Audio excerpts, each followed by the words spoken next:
Hello. Um, Before attending GVSU, I went to a public school in Charlotte, Michigan, called Charlotte High School, and it's like a half suburban, half rural town. And the school there was roughly 80 to 90% white, and that dynamic was pretty shitty in my experience there. But one thing I will say is that it was a privilege in the sense that it was a relatively safe environment away from a lot of the violence that exists in other places.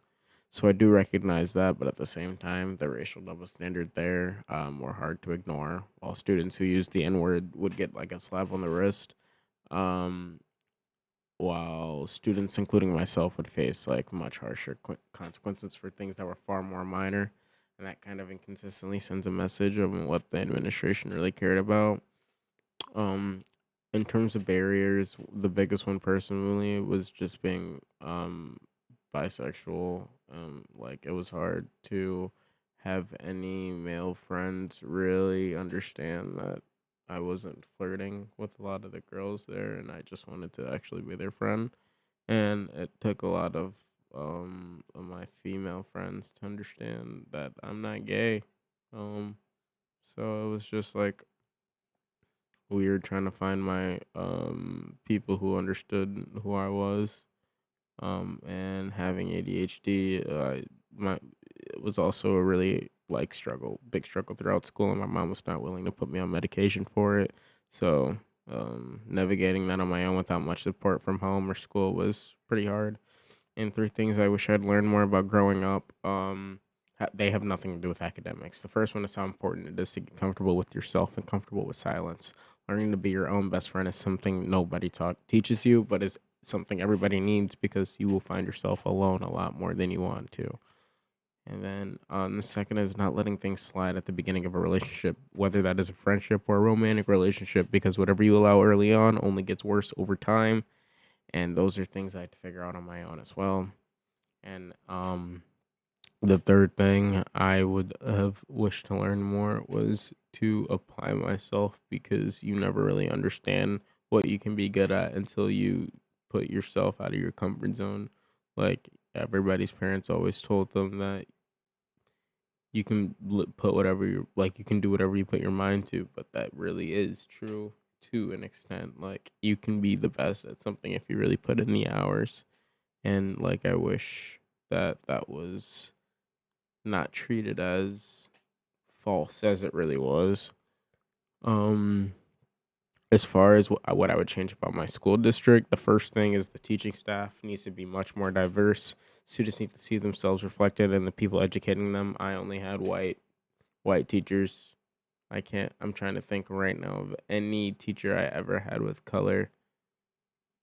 I had one really light skinned principal, and he tried, but it was whatever. Um, the second is a much lower tolerance for racism. A lot of the kids were very, very, very bad, and since like they didn't really do much on school grounds, there's not much like we could do. And a slap on the wrist for racial slurs is not accountability; it's permission. So when they would say it on school grounds, it would I can't remember any time that it had any big effects. Ugh. The third one is a stronger focus on student mental health and community building. Schools spend so much time on test scores and so little time on whether kids are actually okay. And when it comes to the biggest problems in American education as a whole, the first is how little black history is actually taught. My school did the bare minimum. They covered enough to say they covered it, but they never went deep. There was never no real discussion about the Black Panthers, no Fred Hampton, and none of the more complex and challenging parts of the history, just a sanitized and washed version that makes everyone feel comfortable.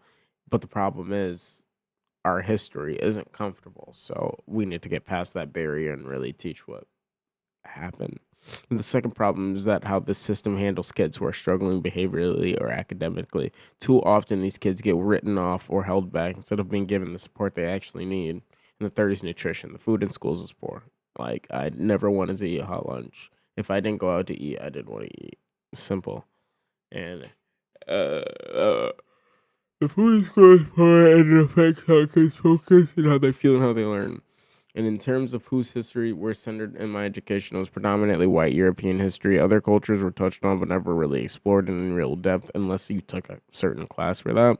But even then, like for the social issues, it was always just base subjects. It was never really down to the like nitty gritty. Whenever a hard conversation came up around race, class, or gender, my school took the safe route every time, and it like honestly it didn't affect me that deeply because I was emotionally detached from my environment anyway, and I had my own group. But it was really embarrassing. On the role of the government in education, I do think that government has a responsibility here. At minimum, it should be ensuring that every student stays in school and has the opportunity to earn a high school education. And it should be making sure school environments are safe for every kid who walks through that door. That is not too much to ask. That's the baseline. And I think that's all the questions.